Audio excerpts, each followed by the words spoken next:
क्या भारतीय बाजारों में आज फिर से एक और ऐतिहासिक दिन होगा? दिन के लिहाज से या फिर क्लोजिंग के लिहाज से क्या कुछ नए रिकॉर्ड बनेंगे? बने ना बने, लेकिन मंथली एक्सपायरी के ठीक एक दिन पहले एक और दमदार और मजबूत शुरुआत के लिए है भारतीय बाजार तैयार।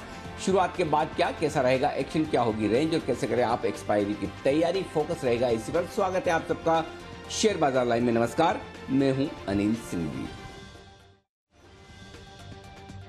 और नमस्कार, मैं हूं दीपांशु भंडारी। जैसा कि हम हर बार कहते हैं, मिड वीक एक्शन के लिए हो जाइए तैयार। मंथली एक्सपायरी पर है नजर, पर दमदार संकेत आते हुए दिख रहे हैं। अनिल जी, तो बताएं आज के लिए अहम ट्रिगर्स कौन से हैं सर?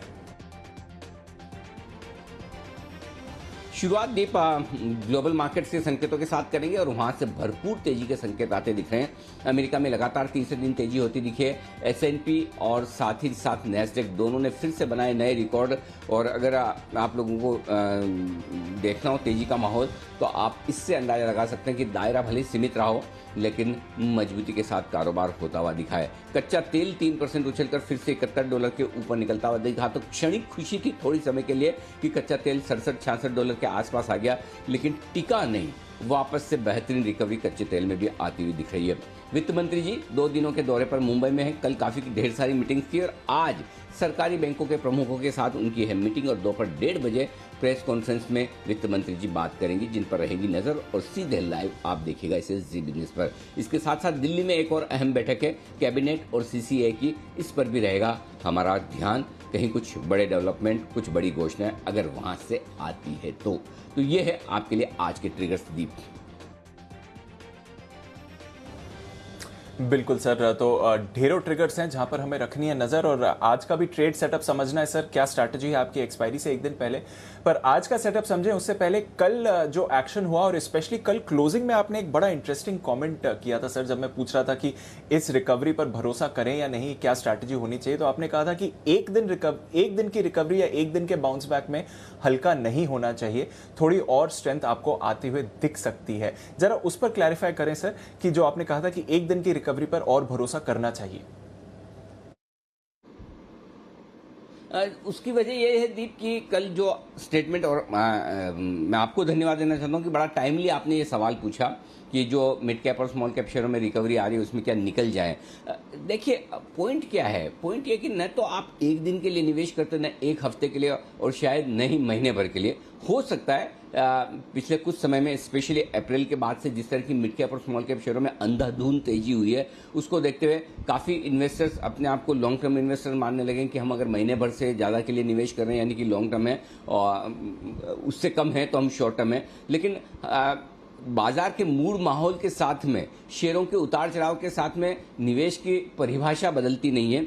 लॉन्ग टर्म ही होता है, और वैसा ही होता है जो 1 साल 2 साल 3 साल के लिहाज से पैसा लगाए। इसीलिए जब कल आपने ये सवाल पूछा तो मेरा कहना यही है कि कोई एक आध दिन की रिकवरी से आप निकलने के बारे में सोचें, ये 2-4 दिनों की गिरावट से आप निकल जाने की सोचें, तो फिर शायद आप इन्वेस्टर हैं नहीं, फिर आप एक ट्रेडर हैं। और ट्रेडर को बजाय फंडामेंटल के प्राइस पर एक्शन ज़्यादा लेना होता है, और जाहिर सी बात है कि फिर उनके लिए अपने डिसिप्लिन, अपने नियम, अपने तरीके होते हैं जिसके हिसाब से वो ट्रेड करें।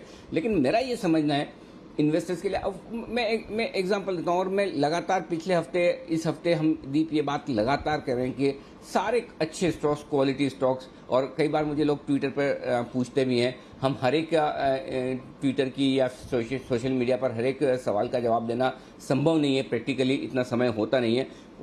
मेरा बस चले तो मैं हर एक को जवाब दूं, लेकिन कई बार लोग पूछते हैं, कई सारे स्टॉक्स हैं जो ऊपरी स्टॉक से गिर गए, अच्छी क्वालिटी के स्टॉक्स हैं, SIP स्टॉक्स हैं, तो मैं बार बार ये कहता हूँ कि इन जनरल ये सारे स्टॉक्स ऐसे हैं जो अगर 20-25%, 30% करेक्ट हुए हैं जो रिकमेंडेशन प्राइस है, तो वहाँ पर फिर से खरीदारी कीजिए।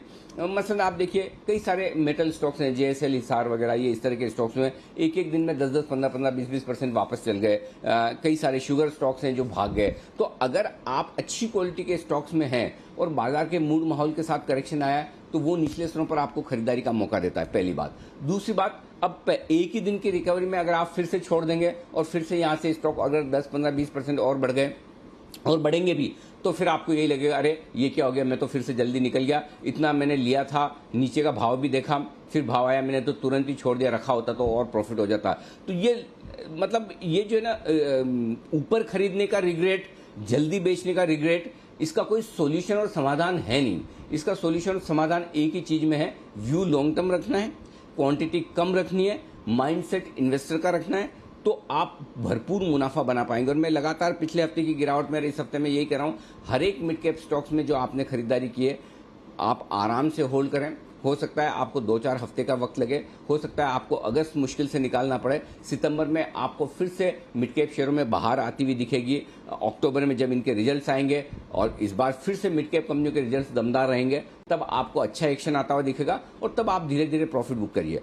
सिर्फ एक चीज करनी है और वो ये अभी करने के लायक, वो ये कि अगर पिछले हफ्ते के फॉल में आपके पास ऐसे मिड कैप्स थे जो 20, 25, 30, 35% गिर गए और आपको ये लगा कि ये मैंने गलती कर दी, इतना ज़्यादा मैंने ले लिया, इतना ज़्यादा नुकसान देखना पड़ा, तो फिर आपके लिए एक गोल्डन चांस है कि आपको बाजार एग्जिट करने का मौका दे रहा है। तो इस समय आपको 2 काम करने, अपने पोर्टफोलियो का क्वालिटी चेक कर लें कि अगर आपके पास खराब क्वालिटी के शेयर थे तो फिर आपको इस उछाल में निकलना है। क्वांटिटी चेक कर लें, क्वालिटेटिव चेक ये हो गया, क्वांटिटेटिव चेक ये कि अगर आपने जरूर से ज्यादा खरीद लिए थे ये सोच के कि नीचे तो आएगा ही नहीं, ऊपर ही ऊपर जाना है, तो भी ऊपर वाला आपको एक मौका दे रहा है, फिर से बाजार ऊपर आया है और अगर आपकी परचेज प्राइस के आसपास थोड़े मुनाफे में हल्के फुल्के लॉस में हो तो अपनी पोजीशन कम कर लें, उतनी कर लें जितनी संभाल पाए। तो बेसिकली हम अगर ये सोचें कि हम जैसा चाहते हैं वैसा बाजार चले, वैसा होगा नहीं, कभी भी नहीं होगा। अगर होता है तो वो बाजार की मर्जी है, हमारे चाहने से नहीं होता। हमें बाजार के हिसाब से चलना है। जिस दिन ये बात समझ में आ गई उस दिन आपको नुकसान नहीं होगा, ये ध्यान में रखें। तो प्योरली अपने पोर्टफोलियो को रीबैलेंस कर लें। एक दिन की रिकवरी में मिड कैप स्मॉल कैप शेयरों को बिल्कुल भी ना बेचें, आराम से होल्ड करें, सब में पैसा बनेगा। बिल्कुल, तो रिकवरी आई है और होल्ड करें। थोड़ा कन्विक्शन टेस्ट जरूर होगा, उतार चढ़ाव होगा, पर उसमें आपको अपनी पोजीशन संभालनी है। और सर ग्लोबली भी हम देख रहे हैं पिछले 3 दिनों से जो यूएस में है स्मॉल कैप्स मिड कैप्स वो ज्यादा आउट परफॉर्म कर रही हैं इंडेक्स के मुकाबले। हालांकि इंडेक्स में भी अच्छी तेजी रही है, तो देखते हैं भारत में भी क्या ये ट्रेंड लौटेगा या नहीं। पर अनिल जी, एक सवाल और था, जो कमोडिटीज में रिबाउंड आया है सर, उस पर आपकी क्या राय है? क्योंकि पिछले हफ्ते हमने देखा कि 9 महीनों में सबसे खराब हफ्ता रहा तेल के लिए, 9% की गिरावट आई और पिछले 2 दिनों में जितनी भी पिछले हफ्ते की गिरावट है वो ऑलमोस्ट रिकवर कर रही है। आयरन ओर प्राइसेस 2 दिनों में 10% भाग गए हैं, एल्यूमिना के प्राइसेस 6 महीने की ऊंचाई पर हैं। तो कमोडिटीज जो थोड़े समय से सुस्त थी, क्या ये भी अब वापस बाउंस बैक के मूड में है सर? 2 चीजों का जवाब दूंगा। कमोडिटीज का जवाब बाद में देता हूं दीप, उससे पहले अमेरिकी बाजारों का जवाब देता हूं। आप उन खिलाड़ियों से मिलिए या उन खिलाड़ियों का कहीं आपको मौका मिले, इंटरव्यू पढ़िए जिन्होंने नए रिकॉर्ड बनाए हैं, बार बार बनाए हैं। अगर कोई इंडेक्स एक साल में 50 बार हाई बनाता है, ये वो हम बार बार कहते हैं कि रूस का जो वो पोल वॉल्ट एथलीट था सर्गेई बुबका, जिसने लगातार एक के बाद अपने ही रिकॉर्ड को कई बार तोड़ा, ये उस तरह का मामला है। मतलब 50 बार हाई बनाना ये ताकत है, एस&पी की मजबूती है। मतलब आप 1-2 बार हाई बनाते हैं, फिसल जाते हैं, फिर बड़ी मुश्किल से वापस आते हैं, हाई पे हाई 4-4, 5-5 दिन तक लगातार हाई बनाए, ये मजाक की बात नहीं। सी अल्टीमेटली निवेशक चाहे अमेरिका का हो चाहे भारत का हो, सबका पैसा उतना ही इंपॉर्टेंट है। आप कितने ही पैसे वाले हैं, 2000 की नोट अगर आपकी जमीन पे गिर जाएगी, आपके पॉकेट में से निकल गए, तो आप ऐसा नहीं आगे बढ़ जाएंगे कि मैं झुक के उठाऊं तो 2000 रुपये मेरे, इतना समय कौन बर्बाद करे, या मेरे लिए उतनी वर्थ नहीं है।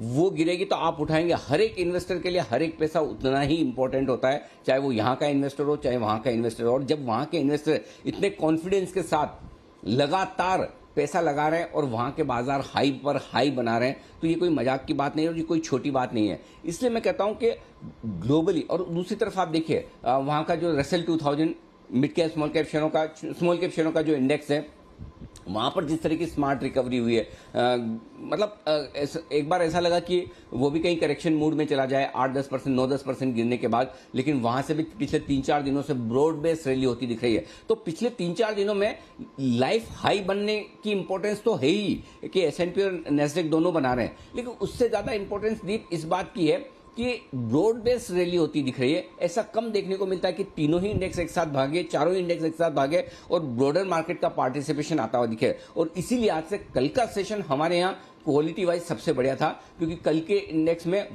कल के सेशन में वो सारे सेक्टर्स चले, वो सारे इंडेक्स चले जो पीछे थे, चाहे वो मेटल हो, चाहे बैंक्स हो, चाहे मिड कैप हो और चाहे स्मॉल कैप हो। तो क्वालिटी वाइज जो कल की रैली आपको मिली और कल की जो तेजी मिली है वो सबसे बेहतरीन है। अब आइए आपके दूसरे सवाल का जवाब कि कमोडिटीज को लेकर क्या व्यू है। देखिए, कमोडिटीज मार्केट 100% बुल रन में, सिक्लिकल बुल रन जो जिसे कहते हैं कि लगातार ऊपर की तरफ वाला रुख, और इस बुल रन में हमेशा, चाहे वो इक्विटी हो चाहे कमोडिटी हो, शेयर बाजार हो या कमोडिटीज हो, हमेशा शार्प करेक्शन आते हैं। एक बार नहीं, कई बार आते हैं, और हर बार उस करेक्शन में आपको लगता है कि टॉप बन गया, लेकिन टॉप इतना आसानी से बनता नहीं। और मैं इसलिए बार बार कह रहा हूं, टॉप बनने के लिए कमोडिटीज में भी टॉप तभी बनेगा, कोई भी एसेट क्लास में, forget commodities, forget equities, forget real estate, हर एक, चाहे गोल्ड, हर एक एसेट क्लास में टॉप तब बनता है जब उसके सामने उससे बेहतर कोई दूसरी एसेट क्लास आ जाए, पहली बात। दूसरी बात, जब उस एसेट क्लास में से जो पैसा आ रहा है इन्वेस्टमेंट का, वो आना कम हो जाए या निकलना शुरू हो जाए। तो ग्लोबली जो लिक्विडिटी है, जो स्टिमुलस पैकेज है, जो 0% की इंटरेस्ट रेट अमेरिका की है, जब तक वो बरकरार है तब तक कमोडिटीज का बुल रन भी बरकरार है, तब तक इक्विटी मार्केट का बुल रन भी बरकरार है। इसलिए ये छोटे मोटे करेक्शन आएंगे। हाँ, एक ही फर्क है जो आपको 2-3 महीने पहले और अब में दिखता है, वो ये, जो आसानी से एक तरफा आप कमोडिटी मार्केट में तेजी देखते थे, किसी भी भाव में कोई भी मेटल्स वहां से ऊपर ही जाना है, किसी भी भाव में कोई भी मेटल स्टॉक्स वहां से ऊपर ही जाना है, उस पर लगाम लगिए, उस पर ब्रेक लगाए, थोड़ी वॉलेटिलिटी बढ़िए, बस उतनी सावधानी रखनी कि आपका एंट्री पॉइंट या तो सही हो, और अगर आपका एंट्री पॉइंट सही ना हो, ऊपर के लेवल पर आप मूड माहौल बदलने के बाद खरीद रहे हैं, गिरते बाजार में नहीं लेना चाहते हैं, जो कि ठीक भी है, तो फिर आपको क्वांटिटी मैनेज करना आना चाहिए। आपकी रिस्क मैनेजमेंट स्किल की परीक्षा है, न कि व्यू की। व्यू क्लियर है, तेजी का है, खरीदारी का है, बीच बीच में आपको मौके देगा बाजार, वहां पर खरीदना है, लेकिन अगर आपने अपना रिस्क मैनेजमेंट प्रॉपर रखा है, क्वालिटी स्टॉक्स, क्वांटिटी मैनेजेबल, ये दोनों चीजें अगर आपने कर ली, आपको कोई नहीं रोक सकता। तो मैं अब भी कहूंगा, कमोडिटीज में भी अगर 10-10% बढ़ा है तो किसी दिन 10% घट भी सकता है, ये भी ध्यान में रखें। आयरन ओर के दाम बढ़े हैं, मेटल सारे अक्रॉस भागे हैं, भागे अच्छी बात है, लेकिन जब गिरेंगे तो वापस गिरेंगे भी इसी तरह से, उसकी भी आपकी तैयारी होनी चाहिए। जी जी, बिल्कुल सर, तो वॉलेटिलिटी थोड़ी आ सकती है, बट जो ट्रेंड है वो अभी भी पॉजिटिव है। और पिछले हफ्ते जो हमने बाजार के टॉप का फॉर्मूला रिविजिट भी किया था, उसमें भी अनिल जी ने आपको बताया था कि जो टॉप के लेवल्स निकल कर आ रहे हैं उसमें अभी और काफी डिस्टेंस बाकी है, तो बाजार का एक्शन भरपूर रहेगा। पर चलिए सर, आज का सेटअप फिर समझते हैं, आज के संकेतों को कैसे देखें। आज के संकेत दीप, सारे संकेत पॉजिटिव साइड है एक्सेप्ट एक, और वो है आपके लिए वायदा कारोबार के संकेत। कल वायदा कारोबार के संकेत हमने पॉजिटिव साइड पर रखे थे, आज न्यूट्रल किया। और आपको याद होगा कि दिन के दौरान कोई भी अगर कमजोरी आएगी, गिरावट आएगी, तो उसमें आपको खरीदारी करनी है, क्योंकि ओवरसोल्ड मार्केट है। ग्लोबल पॉजिटिव है, एफआईज कल मैंने न्यूट्रल रखा था, आज पॉजिटिव कर दिया, और ये बड़े इंटरेस्टिंग है, आगे बताऊंगा अभी मैं आपको। डीआईज पॉजिटिव कर लिया है, एफएनओ न्यूट्रल है, और साथ में सेंटीमेंट और ट्रेंड पॉजिटिव। तो सेंटीमेंट भी पॉजिटिव होता हुआ दिखा है, और सेंटीमेंट नहीं, माफ कीजिएगा, कल मेरा सिर्फ सेंटीमेंट कोशिश था, न्यूट्रल था, बाकी सारे पॉजिटिव थे। आज सेंटीमेंट भी पॉजिटिव है, सिर्फ एफएनओ वाले डेटा थोड़े से न्यूट्रल साइड पर हैं, बाकी सारे के सारे पॉजिटिव हैं आज के लिए। तो कहीं कोई दिक्कत वाली बात नहीं, और एफएनओ भी न्यूट्रल है, नेगेटिव नहीं। जी जी, बिल्कुल, तो कल भी हमने देखा था कि लगभग सारे संकेत पॉजिटिव थे, एक न्यूट्रल, आज भी एक न्यूट्रल संकेत और बाकी सारे संकेत पॉजिटिव हैं। फिर लेवल्स क्या निकल कर आते हैं सर आज के लिए? 16,565, 16,590 तुरंत प्रभाव से दिन के लिए आपके सपोर्ट का काम करेगा, और गैप से खुलने के बाद इस लेवल पर आते ही खरीदारी आती हुई नजर आएगी। इसके नीचे 16,500, 16,530 स्ट्रॉन्ग बाय जोन के तौर पर रहेगा। वायदा कारोबार के डेटा में मैं आपको बताऊंगा कि 16,500 क्यों इतना अहम लेवल आज के लिए निकल कर आ रहा है। उससे पहले गैप से खुलने के बाद हो सकता है आप 16,600, 16,700 की रेंज में वक्त बिताने की कोशिश करें, और उसके पार किसी एक तरफ निकलेंगे तो बड़ा मूव आने की संभावना बनेगी। ऊपर में 16,675, 16,725 की रेंज में कहीं पहुंचने की कोशिश निफ्टी की हो सकती है, उसके पार निकल कर पहुंचे तो 16,775, 16,800 की रेंज होगी, जहां पर आपको प्रॉफिट बुकिंग आने की संभावना है। बैंक निफ्टी कल 35,800 को पार करने की कोशिश की, वहां पहुंचे, क्लोजिंग 35,700 के आसपास हुई है। अब आज के लिए बैंक निफ्टी में जो मजबूत सपोर्ट है वो है 35,425, 35,550 का। इसके नीचे जाने की संभावना कम है, लेकिन एक्सपायरी के ठीक एक दिन पहले और जिस तरह की चाल बैंक निफ्टी की थोड़ी शरारत वाली रहती है, उसको देखते हुए नीचे की रेंज आपके हाथ में होना चाहिए। 35,125, 35,300 ये अगला बड़ा सपोर्ट जोन होगा। ऊपर की तरफ 35,925, 36,025 हल्की फुल्की रुकावट की रेंज, पार निकले तो 36,175, 36,300 की रेंज में पहुंचेंगे और वहां पर आपको डेफिनेटली बिकवाली भी करनी चाहिए और प्रॉफिट बुकिंग भी। ये रेंज, ये लेवल निफ्टी और बैंक निफ्टी पे आपके लिए बड़े रेंज, बड़े जोन के तौर पर डीप। ओके, तो ये है आपके लिए बड़े लेवल्स आज के लिए जहां पर आपको रखनी है नजर। दिन की ट्रेडिंग रेंज क्या रहेगी सर? 16,590, 16,690 ये 100 पॉइंट की रेंज दिन के लिए ट्रेडिंग रेंज के तौर पर। 16,565, 16,750 दिन की मीडियम रेंज। अगर 16,700 लाइफ हाई के पार निकलकर टिक गए, आगे पहुंचे, तो ये आपके लिए दिन की मीडियम रेंज। क्योंकि ऊपर के लेवल और रेंज कोई खास है नहीं, मैं अंदाज से दे रहा हूं। और बड़ी रेंज 16,500 से लेकर 16,800 की निकल कर आती है निफ्टी के लिए।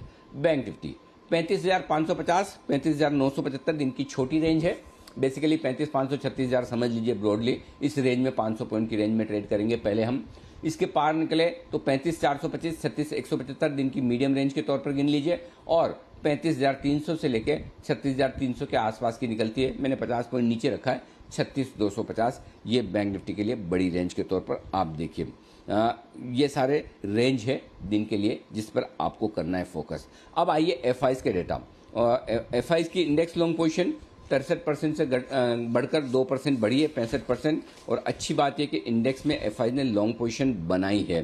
पुट कॉल रेशियो 1.15 से बढ़कर 1.39 आया है। तो जो ओवरसोल्ड के नजदीक था पुट कॉल रेशियो, जिसकी वजह से कल हमने इसे पॉजिटिव तौर पर रखा था, आज पुट कॉल रेशियो मेरे लिए न्यूट्रल हो चुका है, एक नॉच नीचे आया है। इंडिया विक्स कल भी थोड़ा 2% घटा था, आज 3% घटा है। तो ये सारे के सारे लेवल्स हैं, सारे के सारे डेटा हैं जिन पर रखनी है आपको नजर। जी दी बिल्कुल, तो कल की रिकवरी में पीसीआर बड़ा है, इसलिए आज आप वायदा कारोबार के संकेत न्यूट्रल देख रहे हैं, बट बाकी सारे ट्रेंड आज के लिए अभी भी पॉजिटिव हैं। तो फिर पोजीशंस की बात करते हैं सर। एग्जिस्टिंग पोजीशंस के लिए क्या करना है आज? एग्जिस्टिंग पोजीशन है तो स्टॉप लॉस 100 पॉइंट ऊपर खींच के लाया हूं मैं। 16,350 था पिछले 2 दिनों से, 3 दिनों से। आज आपका स्टॉप लॉस 16,450 होना चाहिए, इंट्राडे बेसिस पर भी, क्लोजिंग बेसिस पर भी। चाहे तो आप थोड़ा ऊपर भी खींच सकते हैं 16,500 पर, लेकिन एक्सपायरी के एक दिन पहले क्यों फालतू की रिस्क लेनी है। 50 पॉइंट की एडिशनल रिस्क के साथ आप 16,450 का स्टॉप लॉस रखें, वो ज्यादा सेफ और सही होगा लॉन्ग पोजीशन के लिए। बैंक निफ्टी यहां पर स्टॉप लॉस आपको कल 34,800 का दिया था, आज ऊपर खींचकर सीधा 700 पॉइंट 35,500 का लेकर आ रहा हूं। अगर किसी को और थोड़ा डीप रखना है तो 35,400 का भी रख सकते हैं, लेकिन मेरे ख्याल से 35,500 अपने आप में काफी होगा। इंट्राडे और क्लोजिंग बेसिस पर यह है आपके लिए स्टॉप लॉस का लेवल। शॉर्ट पोजीशन अगर आपकी है तो अब कल हम वही बात कर रहे थे, जहां बंद हुआ वो मेक और ब्रेक लेवल था दीप, 16,625 का। डे ट्रेडर्स के लिए तो 16,625 ट्रिगर हो गया। क्लोजिंग बेसिस वालों पर अगर किसी ने ट्रिगर नहीं किया तो अब 16,700 के आसपास का रख लीजिए। लाइफ हाई 16,700 है, 10-15 पॉइंट, 25 पॉइंट, एक काम करिए, इसको 16,725 कर दीजिए, क्योंकि 16,701 का हाई बनाया है तो कहीं टच एंड गो हो और आपका स्टॉप लॉस ट्रिगर हो जाए, इससे बढ़िया इसको 16,725 कर दें। डे ट्रेडर्स के लिए भी और क्लोजिंग बेसिस पर भी 16,725 आपका स्टॉप लॉस होगा। सिर्फ एक फर्क है, अगर किन्हीं डे ट्रेडर्स को छोटा स्टॉप लॉस रखना है तो वो कल का हाई पार करने पर 16,650 का भी रख सकते हैं, लेकिन सही और डीप स्टॉप लॉस 16,725 का होगा। यहां पर आप स्टॉप लॉस लगा सकते हैं। बैंक निफ्टी पर स्टॉप लॉस 36,050 का लगा लें। जिनको बहुत छोटा रखना है वो 35,850 का भी रख सकते हैं, लेकिन वो खुलते ही ट्रिगर हो जाएगा। अब 36,050 का स्टॉप लॉस अगर आप रखेंगे तो ज्यादा ठीक रहेगा, इंट्राडे बेसिस पर भी और क्लोजिंग बेसिस पर भी। जी दीप। ओके, तो ये है आपके लिए मौजूदा पोजीशंस पर स्टॉप लॉसेस और लेवल्स जहां पर आपको रखनी है नजर। नई पोजीशंस कैसे बनानी है आज सर? निफ्टी खरीदिए, 16,450 का स्टॉप लॉस है और ऊपर के टारगेट 16,690, बीच में 16,650 छोटा लेवल है, लेकिन शायद उसके आसपास ही खुलेंगे, इसलिए मैंने 16,690 का पहला टारगेट रखा है। 16,725, 750 800 तक के टारगेट के लिए निफ्टी ऊपर तैयार हो सकता है। एक बार 16,700 के ऊपर निकलकर टिका तो छोटी रुकावट 16,650 के आसपास की। अब बेचना चाहते हैं, अब एक्चुअली डीप बताऊं, बेचने का समझ नहीं आ रहा कि 16,700 पर बेचना चाहिए या 16,800 पर बेचना चाहिए। 16,800 पर तो बेच सकते हैं, इसके आसपास। अब 775 पे बेच दें, 800 पे बेच दें, कहाँ बेचें मुझे पता नहीं, वो आज आएगा भी कि नहीं वो भी नहीं पता। लेकिन आए तो 16,800 के नज़दीक बेचिए। 16,850 का आपका स्टॉप लॉस होगा। 16,750, 700 और 650 तीन छोटे टारगेट के लिए। अब एक चीज़ और कर सकते हैं, अगर बहुत एग्रेसिव ट्रेडर हैं तो आप 16,700 के आसपास भी बेच दें। 16,725 का स्टॉप लॉस लगाकर वो इस बात पर डिपेंड करता है कि अगर 16,700 के आसपास आप पहुंचते हैं, लाइफ हाई है, एक बार जनरली वहां रुकना बनता है। अगर डाउ फ्यूचर थोड़े से ढीले हो गए, एशिया में मज़ा नहीं दिखा आपको, तो 16,700 के आसपास बेचने का कॉल लें। तो वो खुलने के बाद डिसाइड करेंगे कि क्या वहां पर बेचना चाहिए नहीं। अभी जो लेवल है वो ऊपर की तरफ के आए तो ठीक, नहीं आए तो कोई बात नहीं, नहीं तो कोई बात नहीं। आप नीचे में गिरावट में खरीदारी के बारे में सोचें, ज़्यादा बढ़िया है। बैंक निफ्टी खरीदना है आपको 35,500 का स्टॉप लॉस लगाकर, यहाँ पर आप तेजी कीजिए। और ऊपर की तरफ का टारगेट 35,900, 975, 36,025, 36,100, 36,175, 250 और 300। अब आप सोचेंगे 7 लेवल बिल्कुल है, और क्यों है वो भी बताता हूँ। थोड़ा सा फ्लैशबैक में ले जाता हूँ। 35,800 से 36,200, 36,300 की रेंज में बैंक निफ्टी ने पूरे 2 हफ्ते निकाले। याद है आपको, पूरे 2 हफ्ते निकाले। जब मैं बार बार आपको एक ही चीज़ बोलता था, घूम फिर के आता है बैंक निफ्टी 35,800 के ऊपर बंद हो जाता है और 36,200 के ऊपर बंद नहीं होता। ये 400 पॉइंट की रेंज में 2 हफ्ते से ज़्यादा समय निकाल दिया। तो जब 35,800 बैंक निफ्टी ने तोड़ा तो 800 पॉइंट का 1000 पॉइंट का एकदम आपको स्ट्रेट फॉल मिला 2 ही ट्रेडिंग सेशन में।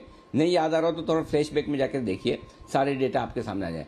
इसलिए अब जब 35,800 के पार निकल कर टिकेगा तो फिर वापस उसी जोन में चला जाएगा। और एक पर्टिकुलर रेंज में अगर काफ़ी वक्त बिताता है तो लेवल्स ढेर सारे निकल कर आते हैं।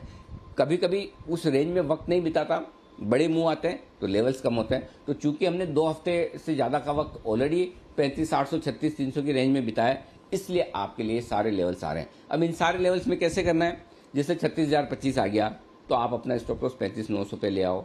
36,100 हो गया तो 35,975 पे ले आओ। 36,175 पहुंच गया तो 36,000, जो भी, ऐसा धीरे धीरे आप स्टॉप लॉस को ऊपर की तरफ खींचते चले ताकि तेजी जितनी बनती है। ठीक अगर कल इसी तरह से आपने ना स्टॉप लॉस खींच के फाइनल टारगेट कल का जो निफ्टी का था 35,775 का था, आ गया ना।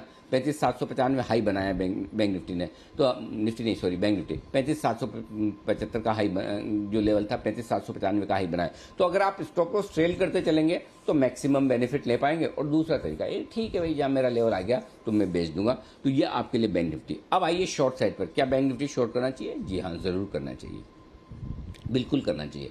36,100 से 36,300 की रेंज में आपके लिए शॉर्ट बनता है। अब कुछ लोग एग्रेसिव है, 36,000 से भी सोच सकते हैं, कोई गलत नहीं है। तो बाजार के मूड माहौल के हिसाब से आप सोचें 36,000 के आसपास और इसके ऊपर से बेचने के बारे में। 36,100 से 36,300 की रेंज में तो मैं एकदम कंफर्टेबल हूँ बेचने के लिए, वहाँ कहीं कोई चिंता की बात नहीं। छोटा सा स्टॉप लॉस 36,350 का है।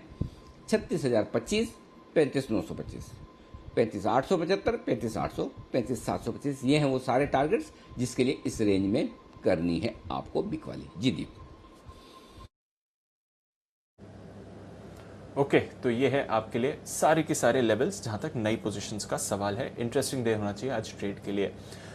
सर फंड्स के वायदा कारोबार के बैन लिस्ट के पहले मैं अगर बात करूं तो सेल वापस आ गया है बैन में, री एंट्री हो गई है।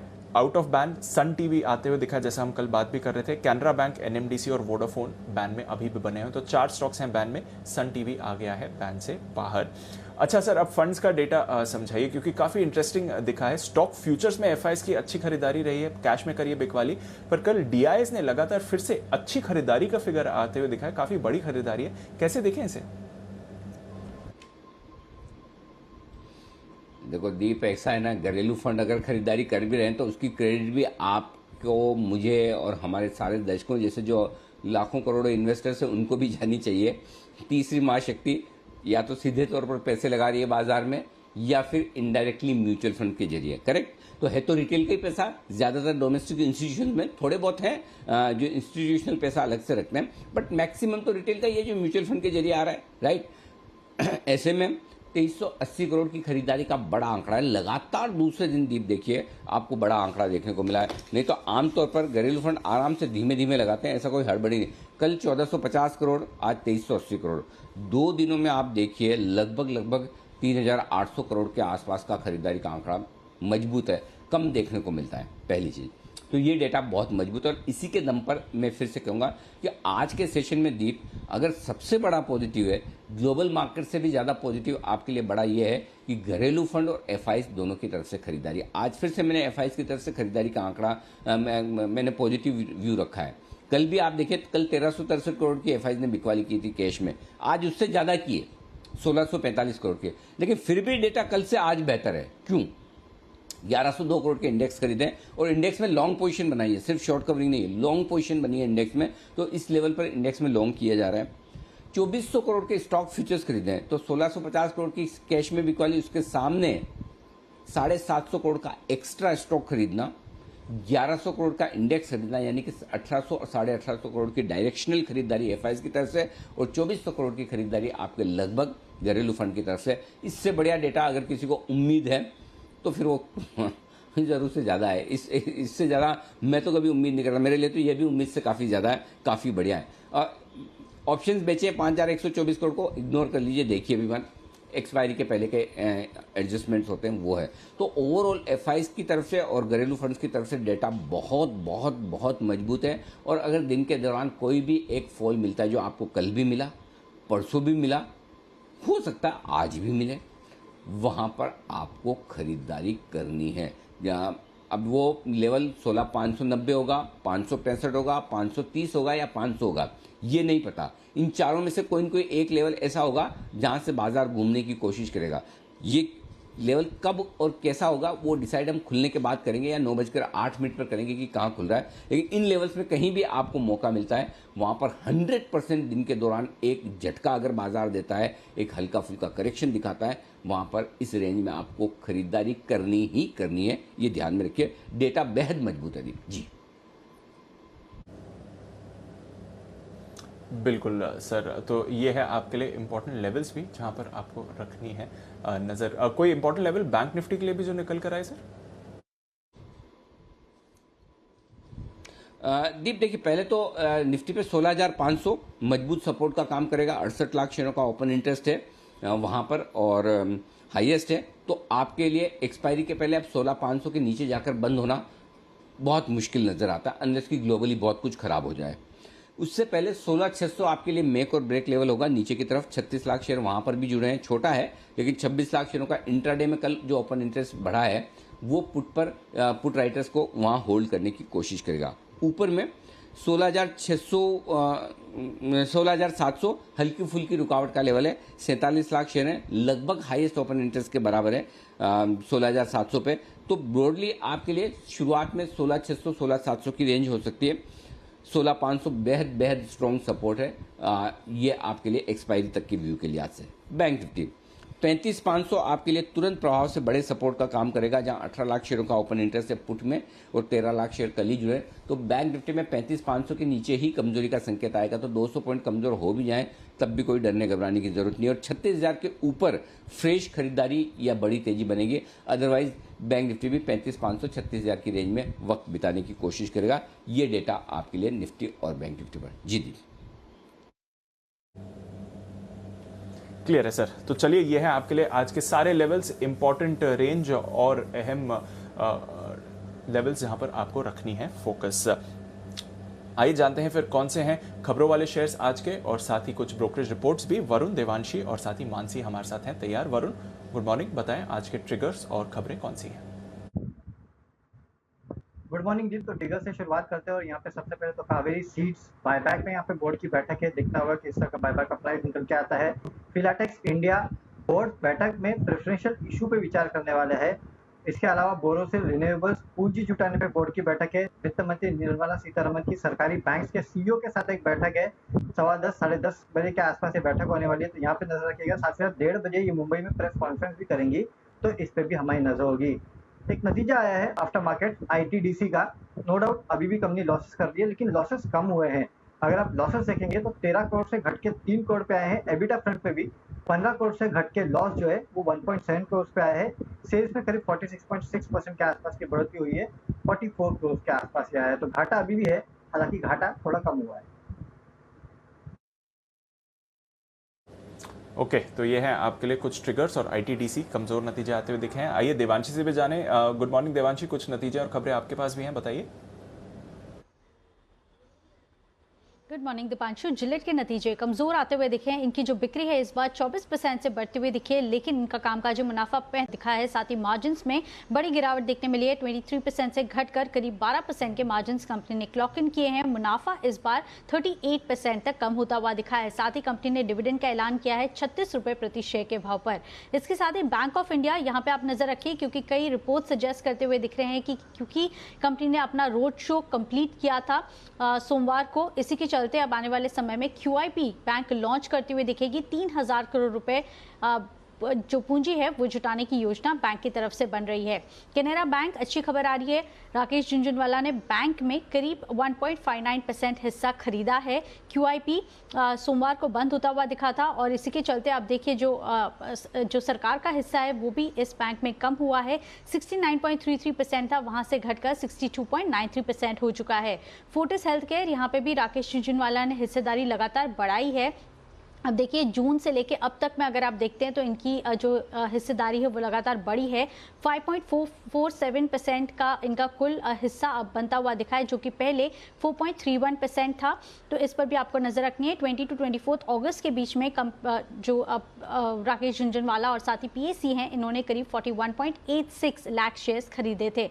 इसके साथ ही वैपको इंडिया, यहाँ पे नजर रखिए। Promoter ZF international UK OFS के जरिए 2% हिस्सा बेचने की योजना है प्रमोटर्स की। आज OFS नॉन रिटेल निवेशकों के लिए खुलेगा और कल रिटेल निवेशकों के लिए हिस्सा ये जो OFS है वो खुलता हुआ दिखेगा। जो फ्लोर प्राइस तय की गई है वो 4% के डिस्काउंट पर है। 6900 रुपीज प्रति शेयर के भाव पर फ्लोर प्राइस तय की गई है। तत्व चिंतन फार्मा, थोड़ी सी नेगेटिव खबर आ रही है कंपनी के लिए। कंपनी के CFO मिस्टर महेश तन्ना ने इस्तीफा दे दिया है। 31 अगस्त उनका कंपनी में आखिरी दिन होगा। इस पर भी आपको आज नजर रख के चलनी है। बिल्कुल, तो नज़र रखेंगे यहाँ पर। ICICI बैंक में तो हमने अच्छी खबर देखी है, पर तत्व चिंतन CFO ने किया है रिजाइन।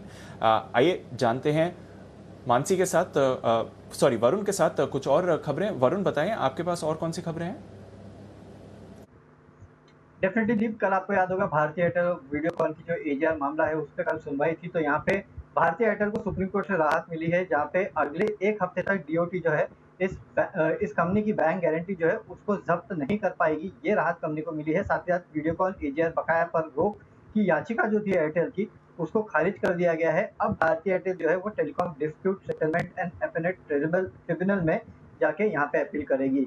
इसके अलावा NMDC और बाकी मेटल स्टॉक पे आपको नजर रखनी है, क्योंकि आयरन ओर की जो दाम है उसमें 4% का उछाल देखने मिला है। चीन के डालियन एक्सचेंज में दाम जो है उसमें उछाल देखने मिला है। कल आयरन ओर के दामों में करीब 6% के आसपास की तेजी थी। वही शुगर स्टॉक्स पे नजर रखिएगा, क्योंकि पंजाब सरकार ने गन्ने के जो दाम है उसमें 35 रुपए प्रति क्विंटल की बढ़ोतरी की है। SAP में करीब 360 रुपीज प्रति क्विंटल के आसपास की बढ़ोतरी जो है वो गन्ने के SAP में की गई है। साथ ही वेंकीज, एसकेएम, एग, गोदरेज एग्रोवेट, ये जितने पोल्ट्री रिलेटेड स्टॉक्स है यहाँ पे नजर रखिएगा, क्योंकि जी बिजनेस की खबर पे एक बार फिर मोहर लगी है। 12 लाख टन GM सोया मील इंपोर्ट की जो मंजूरी है वो मिल चुकी है। DGTR ने नोटिफिकेशन जारी कर दिया है। पोल्ट्री इंडस्ट्री जो है उसको बड़ी राहत है, क्योंकि उनके तरफ से इसकी मांग उठी थी। इसके अलावा फर्टिलाइजर स्टॉक्स पे नजर रखिएगा, क्योंकि फर्टिलाइजर मंत्री ने फर्टिलाइजर की लागत, कीमत, उत्पादक की सीमा जो है उसकी कंपनियों को उसकी कीमत बढ़ाने की मंजूरी देने पर विचार कर रही है सरकार। तो कहीं ना कहीं पूरा जो फर्टिलाइजर स्पेस है, कल भी बजिंग था, आज भी यहाँ पे आपको नजर रखनी है। बिल्कुल, तो कमोडिटी लिंक्ड सेक्टर्स में आपको भरपूर एक्शन आज फिर से दिखने वाला है। ढेरों खबरें आई हैं इस स्पेस में। मानसी, गुड मॉर्निंग, बताएं आपके पास कौन सी खबरें और कुछ बल्क डील्स का एक्शन भी है? Good morning Deepanshu. 3 खबरें बल्क डील और इनसाइडर ट्रेड्स हैं मेरे पास। फिलिप्स कार्बन ब्लैक से शुरुआत करेंगे। 27 अगस्त को पूंजी जुटाने को लेकर बोर्ड बैठक है। इक्विटी और डेट के जरिए पूंजी जुटाने को लेकर कंपनी का बोर्ड फैसला लेगा। सेंट्रम कैपिटल कंपनी की 2 सब्सिडरी को बेचने का फैसला लिया है। सेंट्रम फाइनेंशियल सर्विसेज और सेंट्रम माइक्रो क्रेडिट लिमिटेड के कारोबार बेचने की यहां पर खबरें आती हुई दिखी हैं। दोनों कारोबार को प्रपोज्ड स्टेप डाउन सब्सिडरी को बेचा जाएगा और propose steps down subsidiary small finance bank को इससे मदद मिलती हुई दिखेगी। डिशमन कार्बोजन कंपनी की होली ओन्ड सब्सिडरी कार्बोजन एमसिस एजी स्विट्जरलैंड ने यूरोप के एक क्लाइंट के साथ 4 मिलियन स्विस फ्रैंक यानी कि करीब 32 करोड़ में इन्वेस्टमेंट अग्रीमेंट किया है, जिसके चलते डिशमन कार्बोजन पर नजर रखनी चाहिए। Bulk deal Chemplast Sanmar Copthall Mauritius investment limited ने करीब 8,92,613 शेयर्स की बिकवाली की है 534 रुपए और 97 पैसे प्रति शेयर के दाम पर। CLSA global market PT limited ने 11,94,856 शेयर्स की बिकवाली की है 548 रुपए 95 पैसे प्रति शेयर के दाम पर। अरविंद फैशन में मल्टीपल प्राइवेट इक्विटी ने 9,14,133 शेयर्स की बिकवाली की है 261 रुपए और 75 पैसे प्रति शेयर के दाम पर। तो प्रमोटर ने करीब 7 लाख शेयर्स की खरीदारी की है 262 रुपए और 28 पैसे प्रति शेयर के दाम पर। कैपेसिटी इंफ्रा में think India opportunities master fund ने बिकवाली की है 13,99,559 शेयर्स की 142 रुपए के दाम पर। और इनसाइडर ट्रेड आवास फाइनेंशियल पर है। प्रमोटर ने करीब 34,13,000 शेयर्स की बिकवाली 20 अगस्त के दिन की है। बिल्कुल, तो लगातार प्रमोटर्स की बिकवाली हो रही है आवास फाइनेंसर्स में और ढेरों स्टॉक्स हैं जहां पर आपने एक्शन देखा है। पर आइए अब नजर डालते हैं ब्रोकरेज रिपोर्ट्स पर एफआईआर में।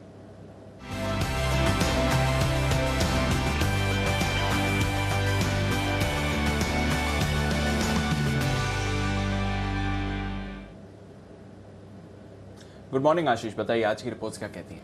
Good morning Deepanshu. सबसे पहले देखिए आईसीआईसीआई बैंक यहाँ पर पॉजिटिव रिपोर्ट्स आती हुई देखिए जेफरीज की तरफ से इन्होंने खरीदारी किराए को बरकरार रखा है और लक्ष्य जो है 830 रुपये से बढ़ाकर सीधे 900 रुपये कर दिया। मान रहे कि एसएमई प्लेटफॉर्म से अगर आप देखें तो नेक्स्ट जो लीप ऑफ ग्रोथ है आती हुई नजर आएगी। मान रहे कि यहाँ पर जो क्रेडिट ग्रोथ है इसमें एक बढ़िया इजाफा देखने को मिलेगा।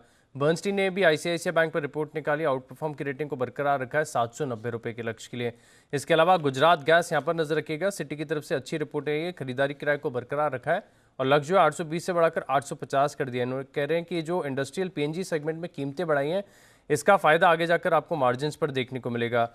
इंश्योरेंस कंपनीज आज फोकस में रहेंगी क्योंकि आप देखिए जेपी मॉर्गन की एक बढ़िया रिपोर्ट आई है जहां पर पूरी जो दिग्गज कंपनीज है रिपोर्ट निकाली इन पर। एसबीआई लाइफ पर अगर आप देखें तो इन्होंने जो है ओवरवेट की रेटिंग को बरकरार रखा है 1210 रुपये के लक्ष्य के लिए। आईसीआईसीआई प्रूडेंशियल पर इन्होंने जो लक्ष्य है थोड़ा सा बढ़ाया है 700 रुपये से बढ़ाकर 720 रुपये कर दिया है। और जो एचडीएफसी लाइफ है यहाँ पर अगर आप देखें तो इन्होंने जो है ओवरवेट की रेटिंग को बरकरार रखा है 770 रुपये के लक्ष्य के लिए। ओके, तो ये है तमाम रिपोर्ट्स जिन पर आज रहेगा पूरा का पूरा एक्शन। आइए बढ़ाते हैं इसी एक्शन को आगे और वक्त है हमारे सभी एक्सपर्ट से मुलाकात करने का। Pick of the day.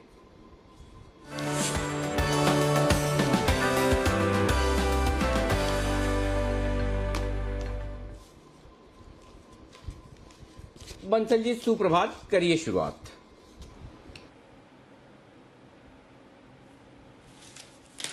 सुप्रभात अनिल जी, सुप्रभात दीपांशु। और अनिल जी मेरा पिक ऑफ द डे है 100 IOC Anil ji, Indian oil corporation पर खरीदारी की राय है। 104 का स्टॉप लॉस है, 110 का टारगेट है। और अनिल जी आपको ध्यान हो कुछ दिनों पहले मैंने बोला था कि मैं आपको बताऊंगा कि अनिल जी पैनलिस्ट कैसे ढूंढते हैं कि किससे शुरुआत करनी है।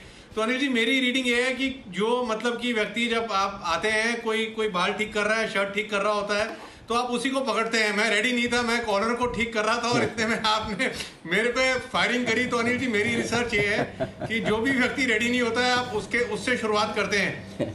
बट इसको ट्राई मत कीजिए, आप सोचें कि आप शर्ट ठीक कर रहे हैं, जो आपसे ज्यादा कुछ कर रहा होगा उससे शुरुआत होगी। आपका अंदाजा ठीक नहीं है, 100% सही है।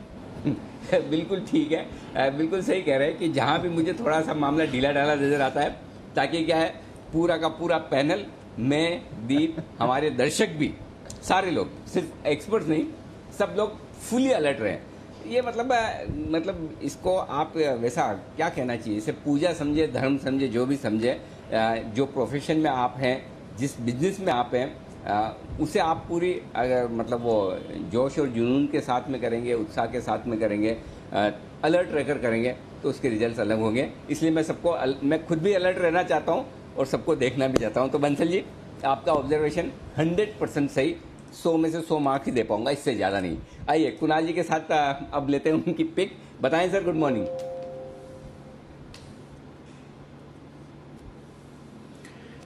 Good morning Anil ji, good morning Dipanshu. Anil ji, खरीदारी की राय है और खरीदना है दिग्गज रिलायंस को, जिसके चार्ट पर एक इन्वर्टेड हेड एंड शोल्डर्स बनता हुआ दिखा था, ब्रेकआउट आया और उसके बाद कंसोलिडेशन और फिर कल के ट्रेड में दोबारा तेजी बनी है। तो रिलायंस को खरीद करके चलें। मुझे उम्मीद है कि रिलायंस आपको 2240 रुपए के लेवल्स दिखाएगा। 2240 के टारगेट के लिए रिलायंस में खरीदारी की राय है और स्टॉप लॉस जो है वो आपको 2157 के आसपास, 2157 के आसपास रखना है। ओके, तो ये है रिलायंस इंडस्ट्रीज में खरीदारी करने की राय, यानी कि निफ्टी को हाई पर पहुंचाने की तैयारी है फिर से कुणाल जी की तरफ से। सुमित जी भी है तैयार। सुमित जी ने भी ढेर सारे स्टॉक्स को हाई पर पहुंचाया है, देखते हैं आज क्या इरादा है। Sumit ji, good morning. Good morning Anil ji, good morning. Anil ji, आज पिक ऑफ द डे के तौर पे जो सेक्टर मेरे को अच्छा लग रहा है वो है मेटल, और मेटल के अंदर जो स्टॉक अच्छा लग रहा है वो है एनएमडीसी।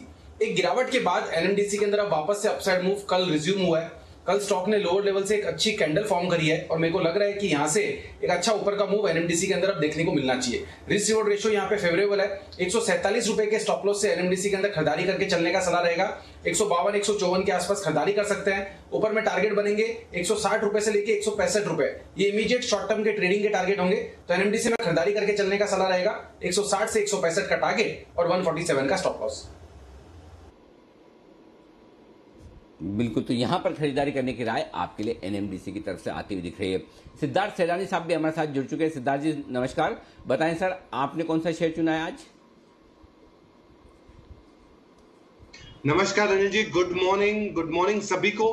अनिल जी, आज जो स्टॉक और सेक्टर चुना है वो देश का बैकबोन है, और देश का जब बैकबोन की बात कर रहे हैं तो वो है बैंकिंग सेक्टर, और बैंकिंग सेक्टर से स्टॉक लाया हूं आईसीआईसीआई बैंक। आईसीआईसीआई बैंक पे खरीदारी की राय है।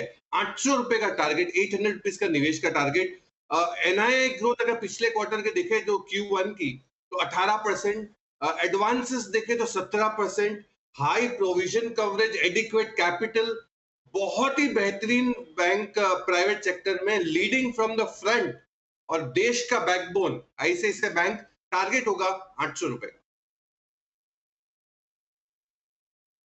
तो 800 के टारगेट के लिए खरीदारी करें आईसीआईसीआई बैंक। ये भी रहने वाला है फोकस में। सीईओ संदीप बख्शी साहब के टर्म के एक्सटेंशन को भी मंजूरी मिल गई है। सेंटिमेंटल पॉजिटिव खबर आप कह सकते हैं काउंटर के लिए आती हुई। पर आइए कुछ और काउंटर्स हैं जहां पर रखनी है नजर। सुमित जी, एक कैश काउंटर आपके लिए आईटीडीसी, इसके नतीजे आए थे। आय में हमने बढ़त देखी है और घाटा कम हुआ है। 13 करोड़ से घाटा कम होकर 3 करोड़ का हुआ है, हालांकि अभी भी घाटे में है। कामकाजी घाटा भी कम हुआ है। आईटीडीसी के चार्ट्स कैसे देखें सुमित जी? दीपांशु, देखिए पिछले कुछ दिनों में स्टॉक ने लोअर लेवल से एक अच्छा रिबाउंड दिखा है। स्टॉक का जो नीचे में चार्ट्स पे टेक्निकल सपोर्ट दिखाई दे रहा है वो 350 360 के आसपास दिखाई दे रहा है, और जिस तरह से स्टॉक ने लोअर लेवल से रिबाउंड दिखाया है ये थोड़ा सा अपसाइड मूव दिखा सकता है, जिसमें 400 से 410 रुपए तक के लेवल देखने को मिल सकते हैं। कोई बहुत बड़ा मूव नहीं लगता मेरे को आएगा स्टॉक में। एक रेंज में स्टॉक ट्रेड कर रहा है, लेकिन यहाँ से इमीडिएटली ऊपर में 400 से 410 तक का मूव आईटीडीसी के अंदर देखने को मिल सकता है, और नीचे में 360 के आसपास का सपोर्ट मान के चले।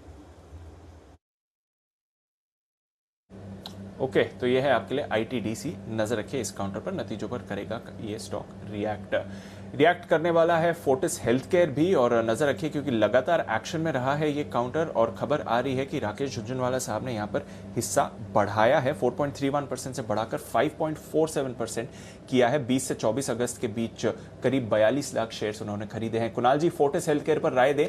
हम लगातार चर्चा भी कर रहे हैं और पिछले कुछ दिनों से तेजी में भी रहा है। अब खबर आई है कि झुनझुनवाला साहब ने हिस्सा बढ़ाया है। चार्ट्स अब क्या कहती हैं 280 के लेवल्स पर सर? देखिए, चार्ट तो बहुत ही उम्दा है दीपांशु। लगातार स्टॉक आउट परफॉर्म कर रहा है। Max health care, Fortis, Narayan Hrudayalaya, सभी के चार्ट्स बहुत जबरदस्त हैं, और इस पूरे स्पेस में अगर आप देखें तो मैक्स हेल्थ केयर का और फोर्टिस का चार्ट सबसे बेहतर है। तो बिल्कुल यहाँ पर निवेशित रहना चाहिए जिनके पास निवेश है। नई खरीदारी के लिए थोड़ी देर हो गई है क्योंकि ऑलरेडी हम एक रनअप देख चुके हैं। मेरी राय में गिरावट में नई खरीदारी करनी चाहिए, और जिनके पास है निश्चिंत होकर के बने रहे, और ऊपर के लेवल्स आते हुए यहाँ पर दिखाई पड़ेंगे। ओके, तो थोड़ी और मजबूती बनेगी, चिंता न करें, बने रहें, ये है राय आपके लिए फोर्टिस हेल्थ केयर पर आती है। ऐसा ही एक और स्टॉक है जिस पर राय लेना चाहता हूं और वो है कैनरा बैंक। सुमित जी, चार्ट्स आप देखिए, है वायदा कारोबार के बैन में, लेकिन इन्वेस्टमेंट के लिहाज से चार्ट देखिए, क्योंकि खबरें आई कि यहां पर भी राकेश झुंझुनवाला साहब ने हिस्सेदारी बढ़ाई है 1.59%, 1.5% से कुछ ज्यादा हिस्सेदारी उन्होंने कैनरा बैंक में खरीदी है। बताएं सर। ये स्टॉक में हिस्सेदारी बढ़ानी भी चाहिए क्योंकि ये स्टॉक कंसोलिडेट कर रहा है और मेरे को लग रहा है बहुत जल्दी ये स्टॉक यहां से ऊपर का मूव दिखाएगा। पीएसयू बैंकिंग स्टॉक्स मेरे को लगता है आने वाले दिनों में एक अच्छा अपसाइड मूव दिखाने चाहिए, जिसमें कैनरा बैंक एक अच्छा रोल प्ले कर सकता है। कैनरा बैंक के अंदर ऊपर में जो इमीडिएट चार्ट्स के ऊपर टेक्निकल सपोर्ट दिखाई दे रहा है वो 160 का, तो कैश के अंदर जो लोग भी बाय करना चाहते हैं 150 155 के आसपास बिल्कुल इसमें खरीदारी करके कुछ हफ्तों के लिए पोजीशंस होल्ड करें। जैसे 160 का लेवल तोड़ेगा तो 170 से 175 रुपए तक का मूव शॉर्ट टर्म में ही कैनरा बैंक में आने वाले दिनों में देखने को मिलेगा। मेरे हिसाब से कैनरा बैंक में बाय करके पोजीशंस होल्ड करके चलना चाहिए। बैंक में होल्ड करें पोजीशन। बंसल जी, जरा कावेरी सीड्स के चार्ट्स देखिए और बताइए, आज बोर्ड बैठक है, बायबैक पर विचार होगा, बायबैक की प्राइस, क्वांटिटी, अमाउंट, इनकी घोषणाएं होने की संभावनाएं हैं। बताएं। हमारा अंदाजा है कि शायद 710 से 750 रुपए के आसपास कहीं को कावेरी सीड के बायबैक की प्राइस आ सकती है। 580 पर स्टॉक ट्रेड कर रहा है, कल मजबूत बंद हुआ भी, क्या करना चाहिए? देखिए अनिल जी, स्टॉक काफी गिरा है और एक रिवर्सल बना है कल के सत्र में। नीचे में 565 एक अच्छा बेस है। अगर ऊपर की प्राइस की संभावना है तो डेफिनेटली यहाँ पर खरीदना चाहिए। टेक्निकली भी एक रिवर्सल है, एक तो टेक्निकल चार्ट पर रिवर्सल है, दूसरा जो लीडिंग इंडिकेटर्स हैं वो भी एक रिवर्सल के संकेत दे रहे हैं। 565 का स्टॉप लॉस लगाना चाहिए और ऊपर में जो पहला टारगेट बैठता है वो 598 से लेकर 600 का है, और उसके बाद एक बार 600 के लेवल्स निकलेंगे तो अनिल जी आप वाले लेवल्स भी देखने को मिल सकते हैं। ओके, तो यह है आपके लिए कावेरी सीड बायबैक पर आज आप रखिए नजर, खबर आपको आती हुई इस पर दिख सकती है। ढेरों और काउंटर्स हैं जहां पर आपको एक्शन बनते हुए आज दिखेगा। भारतीय एयरटेल, सिद्धार्थ जी, आपकी इस पर कोई राय? पिछले कुछ दिनों में अच्छा मोमेंटम देखा है एजीआर मामले में। वीडियोकॉन के जो एजीआर ड्यूज जो इनको पे करने के लिए डिमांड नोटिस गया है उस पर 3 हफ्तों के लिए कंपनी को राहत भी मिली है, पर कैसे देखें भारतीय एयरटेल को? पिछले कुछ दिनों का जो रिवाइवल है वहां से कॉन्फिडेंस और बढ़ता है सर? बिल्कुल दीपांशु, कॉन्फिडेंस बहुत बढ़ता है। एक चीज कहूंगा कि वोडाफोन आइडिया के डूब जाने पे या तैर जाने पे दोनों ही तरफा भारतीय को ही फायदा है, क्योंकि अगर जिस हिसाब से परिस्थितियां हो गई है, मैं मानता हूं कि नेचुरल बेनिफिशियरी बन चुका है भारतीय एयरटेल और बहुत ही मजबूत कंपनी। अगर पिछले 6-12 महीने की बात करूं तो 1-2 महीने में जो परफॉर्मेंस दिया उसके पहले की अगर बात करूं तो परफॉर्मेंस नहीं आया है। तो बेहतरीन सटीक कंपनी और ये स्पेस में अव्वल नंबर की कंपनी, टारगेट होगा 700 रुपए का। मुझे लगता है कि भारतीय एयरटेल बहुत ही मजबूत काम कर सकता है, फायदा ही फायदा है इस स्टॉक में। चलिए, तो भारतीय एयरटेल पर रखिए नजर, फायदा ही फायदा है इस स्टॉक में, आगे जाकर आपको एक्शन भी ये दिखाएगा। एक्शन कुछ और काउंटर्स में आज आपको आते हुए दिखेगा। वैपको इंडिया, कुणाल जी जरा इस पर अपनी राय दें। आज ऑफर फॉर सेल खुल रहा है, नॉन रिटेल के लिए 2% हिस्सेदारी प्रमोटर ZF इंटरनेशनल यूके बेचने वाला है। करीब 4% के डिस्काउंट पर फ्लोट प्राइस रखा गया है। वैपको इंडिया के चार्ट्स क्या कहते हैं कुणाल जी? देखिए दीपांशु, हमने निचले स्तरों से एक बहुत शानदार रिकवरी देखी है इस काउंटर पे और मौजूदा स्तरों के आसपास ही एक मजबूत सपोर्ट लेवल है। तो यहाँ पर काफी इंपॉर्टेंट लेवल्स के करीब ये कल के ट्रेड में बंद होता हुआ दिखा। अब देखिए, अगर यहाँ पर 6800 के नीचे ये स्टॉक फिसल जाता है तो फिर इसमें आपको गिरावट देखने को मिलेगी। कोई बहुत बड़ा रनवे राइस इन स्तरों पर आता हुआ दिखेगा, इसकी संभावना मुझे कम दिखती है। तो एक बार के लिए अगर आपने शॉर्ट टर्म के लिहाज से खरीदा था तो एक बार प्रॉफिट बुक करने की मेरी राय है। नई खरीदारी करें जब 7600 के ऊपर ये स्टॉक फिर से निकल जाए तो 7600 के ऊपर खरीदारी करें। इन स्तरों पर प्रॉफिट बांध लेने की मेरी राय है। ओके, तो इन स्तरों पर प्रॉफिट बांध लीजिए, और क्योंकि OFS है तो थोड़ा प्रेशर वहां से भी आ सकता है। कल की क्लोजिंग से देखें तो करीब 4.25% के डिस्काउंट पर है फ्लोर प्राइस OFS का। बंसल जी, गोदरेज एग्रोवेट पर राय दें। जी बिजनेस की खबर पर लगी है मुहर। 12 lakh tonne GM soybean cake के इंपोर्ट को मंजूरी दे दी गई है। पोल्ट्री इंडस्ट्री को तो राहत मिलेगी, गोदरेज एग्रोवेट पर एग्जैक्टली क्या इंपैक्ट होगा इसका देखना पड़ेगा, पर चार्ट्स क्या कहती हैं सर? देखिए दीपांशु, चार्ट पॉजिटिव है। मैंने और कुणाल जी ने इसको काफ़ी निचले स्तरों पर 10 की कमाई पर रिकमेंड भी किया था। ऊपर से करेक्शन देखने को मिली है, 740 750 से करेक्शन देखने को मिली है। नीचे में 600 एक अच्छा बेस है। जिन स्तरों पे चल रहा है इन स्तरों पे परफेक्ट कैंडिडेट है निवेश करने के लिए। 600 के नीचे का स्टॉप लॉस लगाना चाहिए एंड बाय एंड होल्ड करना चाहिए। दोबारा से 685 700 के लेवल्स को टेस्ट करने का अटेम्प्ट करेगा।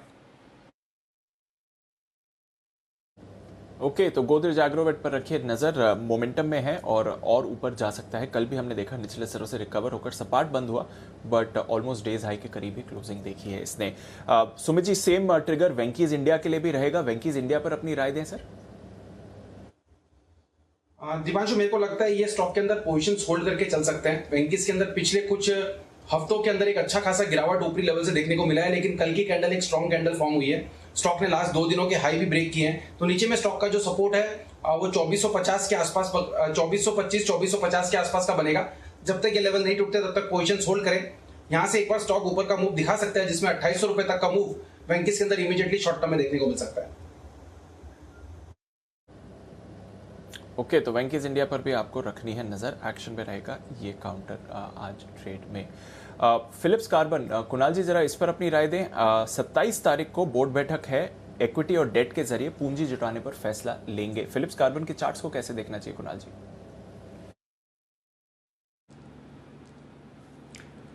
देखिए, चार्ट मजबूत है दीपांशु, लगातार स्टॉक आउट परफॉर्म कर रहा है। हमने करेक्शन बाजार के साथ इसमें भी आते हुए देखा और एक शानदार रिकवरी भी कल के ट्रेड में आती हुई देखी। तो मुझे चार्ट को लेकर के कोई आशंका नहीं है, ठीक ठाक चार्ट है। जिनके पास पोजीशन है बिल्कुल बने रहे। मुझे लगता है एक दायरे का ट्रेड यहाँ पर देखने की संभावना ज़्यादा है और दायरा जो है 230 रुपये से 265 रुपये तक का होगा।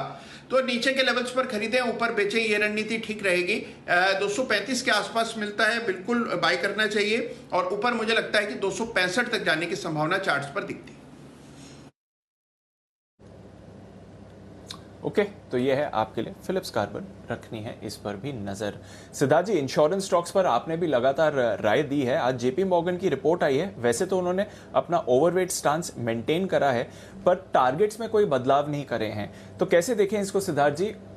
स्पेस अच्छी है, पर क्या स्टॉक्स ऑलरेडी फुली प्राइस्ड इन है वैल्यूएशन के लिहाज से, और अपसाइड देखना चाहिए? आपकी क्या राय होगी सर? देखिए दीपांशु, मुझे लगता है कि यहाँ पे ग्रोथ बरकरार रहेगा, क्योंकि जिस हिसाब से कोविड का सिचुएशन ने जो सिखा दिया है कि जीवन अमूल्य है, तो ये लाइफ इंश्योरेंस कंपनियां, जनरल इंश्योरेंस कंपनियां बहुत ही बेहतरीन करेगी आने वाले कई क्वार्टर्स के लिए, because it's a new trend, एक नया ट्रेंड चालू हो गया है कि एक लाइफ इंश्योरेंस लेना बहुत जरूरी है। तो एचडीएफसी लाइफ और SBI life top of the calendar है हमारे में, और हम मानते हैं कि एचडीएफसी लाइफ और एसबीआई लाइफ दोनों ही बेहतरीन परफॉर्म करेंगे। ऑफ कोर्स आईसीआईसीआई लॉम्बार्ड भी एक one of the leading pick है, बट इंश्योरेंस स्पेस में अभी भी मैं मानता हूं कि अगर आपके पोर्टफोलियो में स्टॉक्स है, बिल्कुल बने रहिए, थोड़ा सब्र करिए, ये मोमेंटम में जरूर आ जाएंगे। तो ये है आपके लिए राय जहां तक इंश्योरेंस स्टॉक्स का सवाल है। थोड़े ऊपरी स्तरों से अगर मुनाफा वसूली आती है तो फिर अच्छा एंट्री का मौका रहेगा इन काउंटर्स में।